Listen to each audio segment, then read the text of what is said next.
entitled Victory Over Violence. As you can already see, I'm sitting here with two amazing young ladies. We're going to talk about some things that are very dear to my heart and tremendously dear to their hearts. And we're just going to jump right into it. Have you ever heard of the name Bobby Tillman? Have you heard of the name Toya White? If you have, then you know their stories and you know what happened to them. If you don't know their names, then you're about to find out a little bit about them. The Student-Athlete Achievement Program, Youth Education and Sports, works directly with young people that learn about making the right decisions on the field, and just as important, and probably more important, off the field of play. You see, we have an epidemic of violence going on in this country, and we are here to do something about it. So let me introduce the young ladies that are here with me today. To my immediate right is Miss Monique Rivarde. How you doing this evening?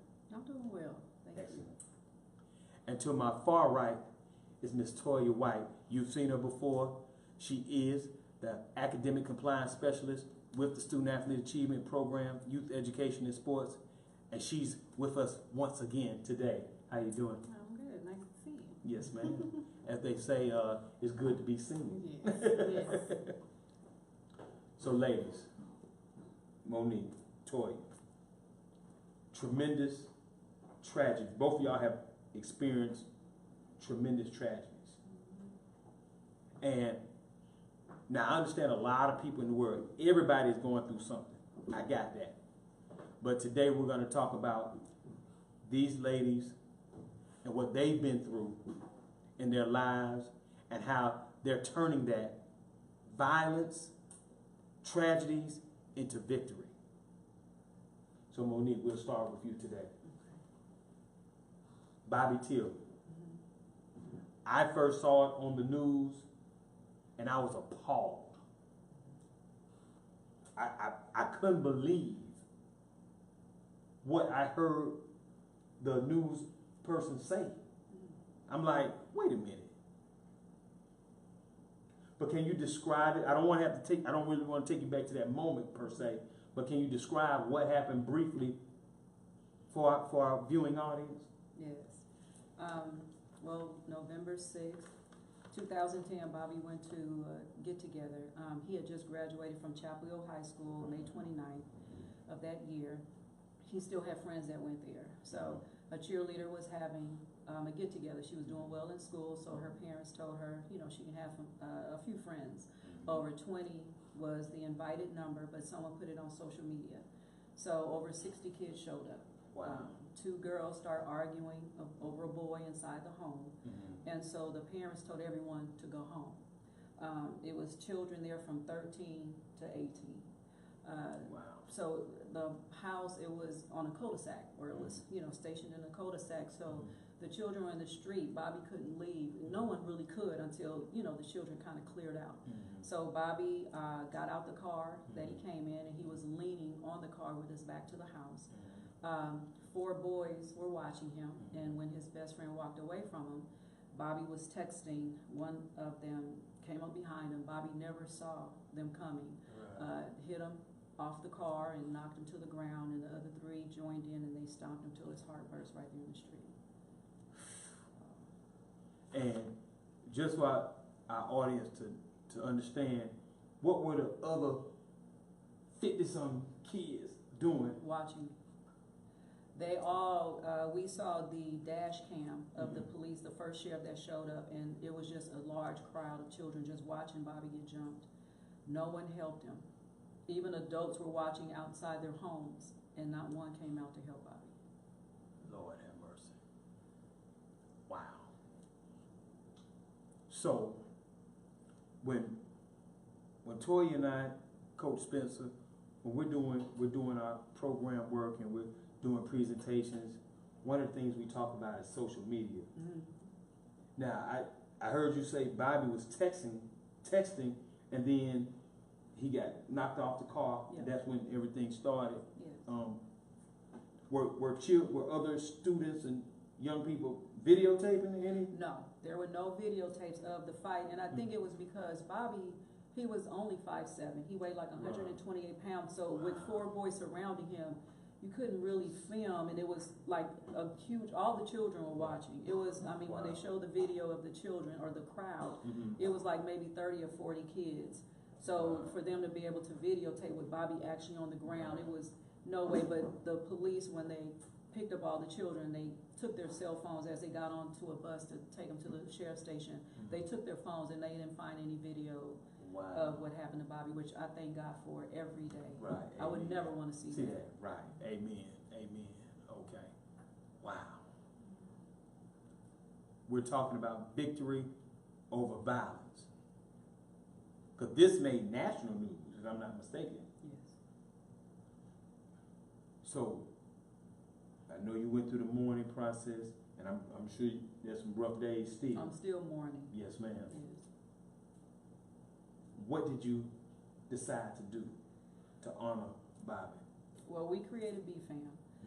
It stands for Bobby Tillman's Family, and I created it because initially when it happened, I was like, you know, how could they do this to someone? There was no provocation. Bobby didn't do anything. He didn't even know them. We were just here for 2 years. Right. You know, we just moved here from California in 2008. So I was like, okay, well, how could they do that to someone that they never met, that didn't do anything to them? But then I was like, you know what? They were 18. One was still in high school. One was here home from college. He had a full scholarship to Alabama State in football. So I'm like, okay, how could I expect them to respect Bobby's life if they didn't even love their own? If they didn't say, you know, what's going to happen to me if I touch this boy, not what's going to happen to him. So we formed BFAM to instill self-love, because to me, confidence, all those things, accountability, all stems from self-love. No question. So our children, they had to know that Bobby's friends came over. They were scared to leave the house because he was chosen so randomly. Right. So we started BFAM, and they started going around speaking at churches, events. A group of kids, it was 10 of them. They were all Bobby's friends, and they would speak on the Bobby Tillman Pact that they wrote of saying how I can make a difference in my community because it starts with me. Amen. And it just grew from there. I just refused to allow Bobby to die in vain. I refused to let what happened to Bobby go untold because he was such a good guy. Yes.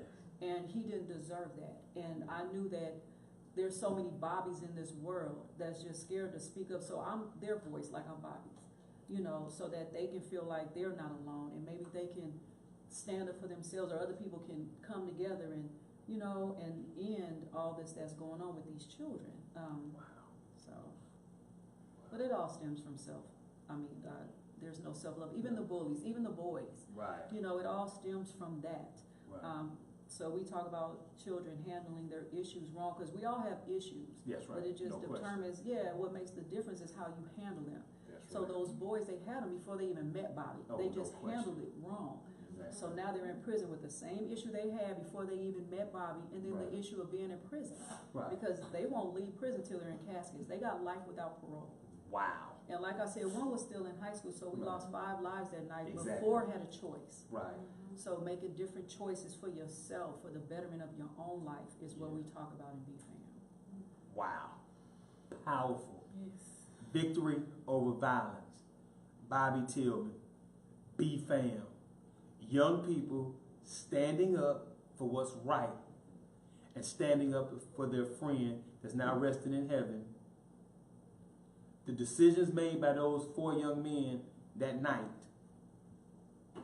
caused us to lose 5 lives, like Monique just talked about. And young people listening, parents listening, listen to me closely. We can do better. We can make sure, or if we can't make sure, let me put it this way. Let's put our best foot forward and teaching our young people to think before they speak, to think before they act. And that's what we're all about with BFAM, with the Student-Athlete Achievement Program, Youth Education and Sports. Toya, Miss White, I know. Victory over violence. Do you want to describe what happened to your brother. And when Miss Monique was talking, choices. When we're dealing with the adults, the young adults that we deal with, that's like Barry said, that's one of the things that we focus on, them making choices and thinking about things before they act. My brother was killed March 28, 2015 in Canton, Ohio. The guy that killed him was 22 years old at the time. My brother was 30, he would have been 31 4 days later. They had gotten to arguing over a female. So I guess the argument had lingered on and, was going back and forth, and there were some things said, and I guess the younger guy just couldn't let it go. So he found my brother in his car, sitting listening to music, that Saturday morning, and slipped in from behind and shot him in the head. My brother never knew it was coming or anything, and of course we don't know, but I'm assuming this is something that could have been I know that it's something that could have been talked about. So my brother may have thought everything was good. Right, because this happened. Now let me make sure I understand this. They had an argument previously. Over a female. And how long after that did he? Well, I think the argument had kind of been going because my brother was just friends with the female. I got you. But the guy was her boyfriend, but I guess he was kind of jealous, thinking that there was something more. Going on. Right. So but the argument didn't happen the same day. No. Okay. Right. Okay. Yeah. So I guess it had been going on, but he was just waiting until he saw my brother, I guess, quote unquote, slipping, or how the young people say. Wow. But my brother never saw it coming. One bullet to the back came out the front, and that was it. But it took him. He got killed March 28th, and they found him, the guy, on June 16th. So it didn't take them long to find him, and we started the court process. And one of the main things that I was interested in was seeing him and talking to him. Right. I mean, of course, my brother was gone at this point. There was nothing we could do, but I wanted to talk to him because there could have been much more that he should have been doing at 22. You should have been in college. You could have been pursuing, because if there was something on social media, again, his brother had posted, the guy's brother had posted a drawing that he had drew. And I'm like, and I said that to him in court. I said, I saw the drawing that your brother posted. You could have been an artist. Like, you could have been doing something for yourself, but now you're about to go away for taking someone else's life over something minor. Right. Because in the end, she's gone on with neither one of them now, because they're both gone. So it's just choices. And I think our young adults and, some people in general make those quick choices without thinking, but then in a situation that's so tragic, you can't, the hindsight 2020, you can't just pick up, rewind, and go back. Right. So it's definitely all about getting to them now, allowing them to understand that some choices you can't come back from. So you have to take that time to think about it before you act, because you can only control your actions and how you react to something.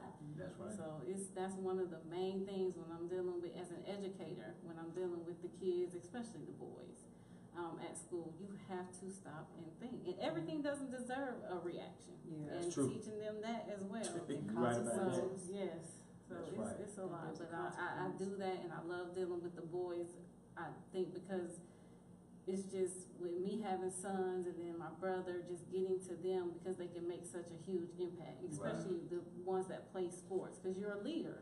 Exactly. So all of that comes together. You have to know how to control it. So exactly. It's definitely something that I've taken, the lesson from losing my brother and making it into something that I can help someone else. Right. No question. No question. I've seen you in living action, Yeah. living color, that they say, do that, and working with the young men. And so, once I learned the story about your brother, then I had an idea, okay, that's where that power came from, to turn that into something just amazingly beautiful for the next group of young men that's coming up. So I salute you both, ladies, for turning that pain into power and to use it to bring victory over violence. So now, everyone watching, young people specifically, when we talk about decision making, when we talk about, is this situation that important that I actually want to kill somebody? Because, ladies, I hear this terminology all the time in school. And I know y'all do as well, being educators go kill yourself. Or actually say, I want to kill you. I've heard adults say that. That's to true. other adults. And it's something that, and let's talk about that for a minute, because the problem I have with it is a lot of people are not faith-based. They're not tapped into a higher calling. So they take a lot of this stuff literally. Yeah. And will hurt themselves. And because they don't care about themselves, like you mentioned before, Monique, they will hurt somebody else. Yeah. Hurt people, hurt people. Hurt people, hurt people. I know it sounds cliche, but it's the truth. It's the truth. The God's honest truth. So let's look at this then, ladies. What are some of the things, Monique? Let's talk about one specific thing that you would tell a young person right now that is not feeling good about themselves, has a problem getting along with other young people possibly in the school. What would be one thing that you would tell them?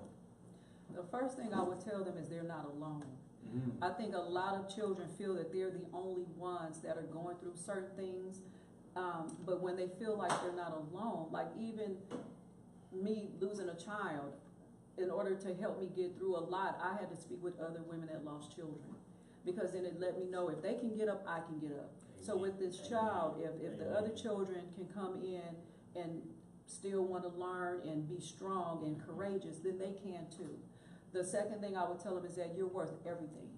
That you are a king or a queen, and it doesn't matter what anyone says about you, it's what you know about yourself. Yes. They don't know you from Adam, they only going from a perception. You know who you are. So that's what you follow and that's what you go after. You don't care what anyone says, and that's easier said than done. Right. But that's why you be consistent, and you tell them that every day. When I go and see my caseload, I tell those kids, you can do whatever you want. You are stopping yourself. That's right. No one else can stop you but you, and also no one can take your power. You give it away. So when someone says something to you, it's not what they say, it's how you react to it. You don't have to pay attention. Just keep moving forward. Leave them alone. It takes two to argue. It takes two to have a confrontation. They can't do it by themselves. You stay focused on why you here, and you let them do that while you graduate. And you move on to what God has here for you. So, but I tell them that all the time because they need it. Because there's so much negative, even maybe at home. We don't know what they're going home to. But here they know that they're loved. Here they know that they're encouraged and that they're someone that they're going to be told that. So That's Monique Rivarde. Yes. B-Fam in the building. The mother of Bobby Tillman. Toya. For me, it's purpose. Like I try to let the kids see you have purpose, and you can't just stay in the space you are now, but understand that you have to go through things. Even as adults, for some reason the kids think that as adults we don't go through anything. Right, I'm like, I'm human just like you. You pinch me, it's gonna hurt just like it hurt you. So my main thing with them is letting them know they do have purpose, and it's okay to be in a certain space, but you have to move through that space to see what's waiting. And big picture goals. I always do my little frame when I'm talking to kids. You have to have big picture goals, and it's a process, and there's no skipping the process. So just talking to them about purpose and process and big picture is like my main thing. Wow, I love it. Because if you remember at the luncheon this year's luncheon, the 2018 South Fulton Scholarship Student-Athlete Luncheon, the theme was purpose. So that's beautiful. That's beautiful, tapping back into that. If young people, parents alike, because this goes for adults and young people as well, when we start finding our purpose, when we really search for our purpose and discover that purpose, our life usually changes. Because now we have a reason to wake up every day, and it's not all about ourselves, it's about helping other people and helping them accomplish their goals and their dreams. And I guarantee you, when you do that, you're going to feel better about yourself, and you'll be amazed. You'll start accomplishing your goals and dreams as well by helping somebody else. Yeah. So, ladies, as we're about to close out, I'm thinking about your brother. I'm thinking about your son. And as a young man myself, I'm like, I've been in some very dangerous situations myself personally. And I'm thankful and grateful. And it is one of the reasons I do what I do now, as far as trying to help young men, young women accomplish their goals as student athletes, and just as young people in general. But as we conclude, what else, like if you would never see this young person again, because we want to drop jewels on our viewing audience. If we get a chance to talk to a young lady or talk to a young man, they're a student athlete and they have the opportunity and they're in a situation right there where Bobby was. What would you tell a young lady or a young man that could have stood up in that moment? Do you have a word for that? You know, that's tough. Right. Because I know in the society we live in, it's hard to stand up for what's right because they feel like it's so many that's not doing it. Right. But I just want young people to know that it's always a reward with risk when you're doing something right. And so why not take the risk and see what it is? And sometimes it may just be an inner reward. It may not be money or some type of accolade, but just you feeling good about yourself. Like that night, I mean, none of them knew Bobby was going to die from that. Of but course not, you don't know the outcome when you're doing wrong. Woo. So they didn't know what was going to happen. But if somebody would have stopped it, then they know that he would be alive. You know, and just living with that, because I'm going to tell you, a lot of those kids are living with the opposite. They've been to therapy. Some of them didn't go to college. Some of them, I mean, I've talked to the parents, some of the adults, because they didn't help. So the woulda, coulda, shoulda regret is way worse than taking the risk and maybe even failing. Or maybe Bobby still may have passed, but just even trying to help, that still would have settled in their soul. Right. You see what I mean? So just take the risk and just try, and whatever it is, not just to help someone, to help yourself, to do this, to go after that, because you never know the reward on the other side of that risk. Wow. Risk and reward. Stepping out on faith. Yes. Doing what's right. Thank you, Monique. Thank you. Toya. For me, it's you know, putting yourself in that situation. Like if you were in that situation, would you want bystanders to just watch or to call for help? Right. So always just putting yourself in that situation and thinking, what would you do? And then doing the same for others. Yes. Right. Yes. Yeah. Right. Wow. Powerful, ladies. Very powerful. And I salute you, because I know this. It took bravery and courage to be on camera talking about this, and I salute both of you. I'm amazed at both of you. Aubrey, come in for a minute, darling. So now, you want to see the reason why we do this? Because we all have children. We all have children, and we all believe in helping and preparing the next generation for something greater. This is one of my whys right here. Aubrey, you want to say hello to everybody? Wave at the camera right here. No, sit up. You got to sit up. So listen, the Student-Athlete Playbook Segment, yes, we talk about sports. We deal with student athletes. But as you see, we like to go a lot deeper, because life is deep. Life is life. And we are here to help people navigate life the best way possible. Now, me personally, I'll start with my faith. That's where I start, and that's where it's going to end. But in between time, we're going to help as many student athletes and young people as possible by teaching them how to find their purpose, teaching them how to make the right decisions on and off the field, teaching them, hey, love yourself. Love yourself. You're worth more than you can imagine. And as my brother Hazik says on our morning affirmation calls, be able to stand in the mirror and say, I am enough. I love myself. I love my life. And you'll be amazed how that changes your perspective on everything. And I'll leave you with this, young people and adults alike. Social media. Don't believe everything that's on there. You cannot compare yourself the struggles that you may be going through with somebody else's highlight film. It's not fair to yourself. It's not. If you're gonna be on social media, use it for what it was meant for, to share happy moments, positive moments, share pictures, caring videos with your family and friends. All the negativity can go to the wayside. So thank you for viewing this video segment titled Victory Over Violence. You heard the stories from Monique Rivarde, Toya White. Take these stories, use them to turn your pain into power, and let's move forward in a positive way. If you need to speak with Ms. Toya White, what's the best way for them to contact you? They can contact me on website www.inspireathleticscg.org. Monique? I have a website as well. It's www.bfaminc.BobbyTillman.com.